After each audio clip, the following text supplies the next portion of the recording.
स्वागत है आपका। आप देख रहे हैं नमस्ते भारत। देखिए, चुनाव खत्म हो चुके हैं देश में, लेकिन पश्चिम बंगाल में हिंसा थमने का नाम नहीं ले रही है। 1 जून को आखिरी फेज की वोटिंग के दौरान संदेशखाली समेत कई इलाकों में हिंसा वहां पर हुई। बीजेपी और टीएमसी की ओर से एक दूसरे पर आरोप प्रत्यारोप लगे। इसी कड़ी में एक संदिग्ध को पकड़ने संदेशखाली पहुंची पुलिस की टीम से लोगों की झड़प वहां पर हो गई। इसे लेकर नया सियासी घमासान शुरू हो गया।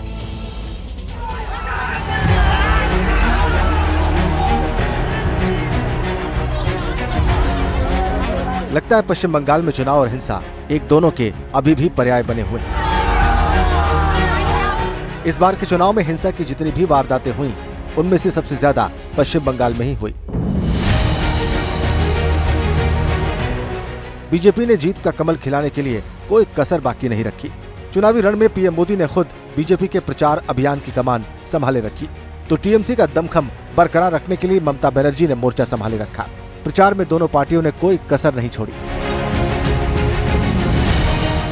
सियासी घमासान में हर रोज उलटफेर की खबरें आती रहीं, लेकिन सबसे बड़ा सवाल यह है कि आखिर चुनाव के बीच बंगाल की धरती लाल क्यों होने लगती है?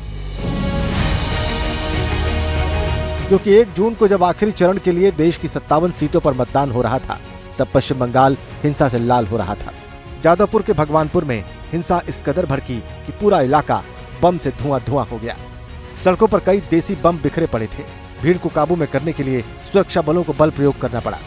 संदेशखाली में शुक्रवार रात शुरू हुई हिंसा शनिवार सुबह मतदान शुरू होने के बाद भी जारी रही।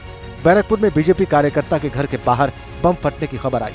पश्चिम बंगाल के नादिया में बीजेपी कार्यकर्ता हफीजुल शेख की गोली मारकर हत्या कर दी गई। हफीजुल ने कुछ समय पहले ही बीजेपी का दामन थामा था।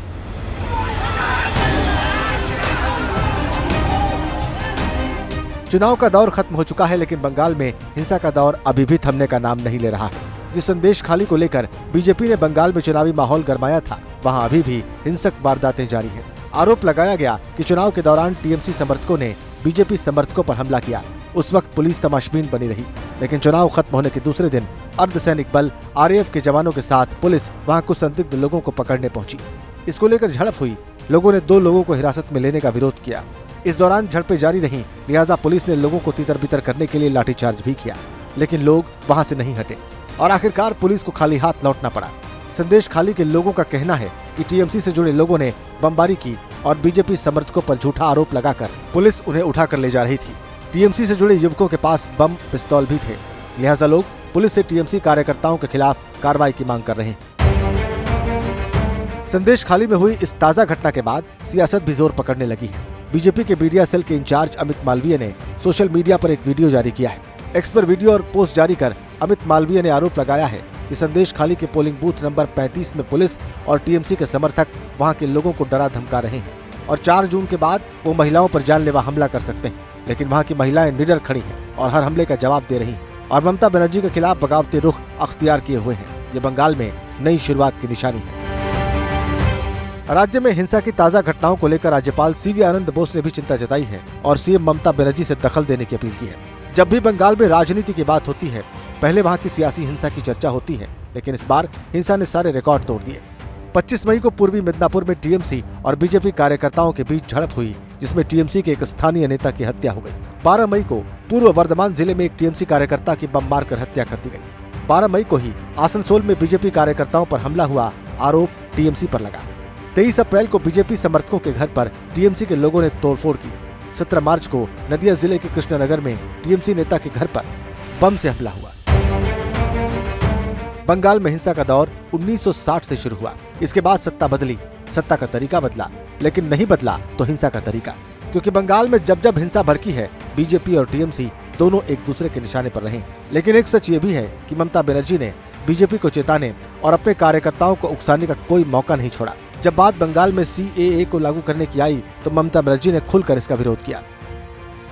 रूल्स नोटिफिकेशन में अगर हम देखेंगे कि ये डिप्राइव कर रहा है लोगों का अधिकार को, तो हम उसको खिलाफ में लड़ेंगे। लेकिन अभी चुनाव जब आते हैं, एक कुछ गाल गप करते हैं, ये भी एक गाप गप है, लेकिन असली पौधा किसी को नहीं मिलेगा। सीएए का इतना विरोध क्यों किया?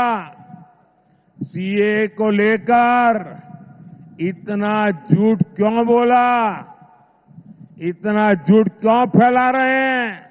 सभी शरणार्थियों को आन बान शान के साथ भारत की नागरिकता मिलेगी, ये मोदी की गारंटी है।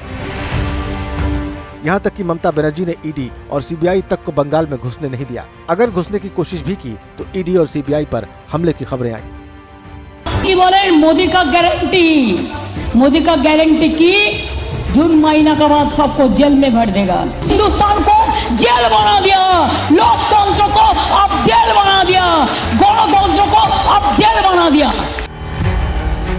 अपनी सियासी जमीन बचाने के लिए ममता बनर्जी से जो बना उन्होंने किया, लेकिन इस बार बीजेपी बंगाल में सेंध लगाती दिख रही है, क्योंकि एग्जिट पोल के आंकड़े सिर्फ लोकसभा में टीएमसी की धड़कनें नहीं बढ़ा रहे हैं, बल्कि आने वाले विधानसभा चुनाव की भी झलक दिखा रहे हैं।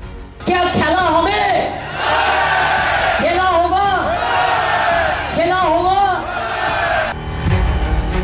पश्चिम बंगाल में ममता बनर्जी कई सालों से खेला होबे का नारा दे रही हैं, लेकिन अब एग्जिट पोल के नतीजों को देखकर लगता है कि बंगाल में खेला टीएमसी का नहीं, टीएमसी के साथ होने जा रहा है। एबीपी न्यूज सी वोटर के एग्जिट पोल में पश्चिम बंगाल के 42 लोकसभा सीटों में से बीजेपी को इस बार 23 से 27 सीटें मिलती दिख रही हैं। वहीं टीएमसी को 13 से 17 और कांग्रेस को 1 से 3 सीटें मिल सकती हैं। हालांकि टीएमसी और इंडिया गठबंधन के दूसरे सहयोगी एग्जिट पोल को यह कहते हुए खारिज करने में लगे हैं कि नतीजे इससे एकदम अलग होंगे। एनडीए 2 जो बना मोदी जी के नेतृत्व में दूसरी बार 2019 में, उसको सबक सिखाने वाली वोट है ये वोट। 4 तारीख को जब नतीजे आएंगे तो इसके जो नतीजे होंगे चौंकाने वाली होंगे। सबसे बड़ा जो चुनाव का अनुमान था, एग्जिट पोल का अनुमान था वेस्ट बंगाल के मामले में। अब एक टीवी चैनल ने बीजेपी को 121 दिया था, दूसरे ने 148 दिया था, तीसरे ने 115 दिया था, चौथे ने 185 दिया था, पांचवें ने 132 दिया था, छठवें ने उनको 115 दिया था, सातवें ने 160 दिया था, आठवें ने 192 दिया था, नौवें ने 185 दिया था और 10वें ने 135 सीट दिया था। ये वेस्ट बंगाल का एग्जिट पोल है। सारे के सारे नतीजे बिल्कुल बुरी तरीके से ध्वस्त हुए, गलत साबित हुए और मात्र 77 सीट बीजेपी की आई। इंडिया गठबंधन के नेताओं का तर्क अपनी जगह, लेकिन एग्जिट पोल के आंकड़े 4 जून को नतीजों में तब्दील हुए तो ममता बनर्जी और उनकी पार्टी के लिए बड़ा सियासी झटका साबित होगा।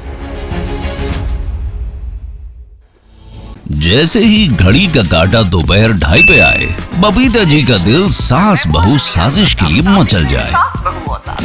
और ये है इनकी बहू, पूरे दिन ऑफिस की टेंशन हो जाए गॉन जब ये करें अपना फेवरेट शो फ्री टाइम पे ऑन।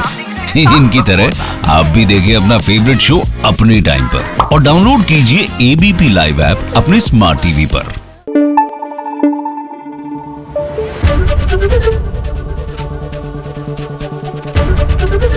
एबीपी न्यूज आपको रखे आगे।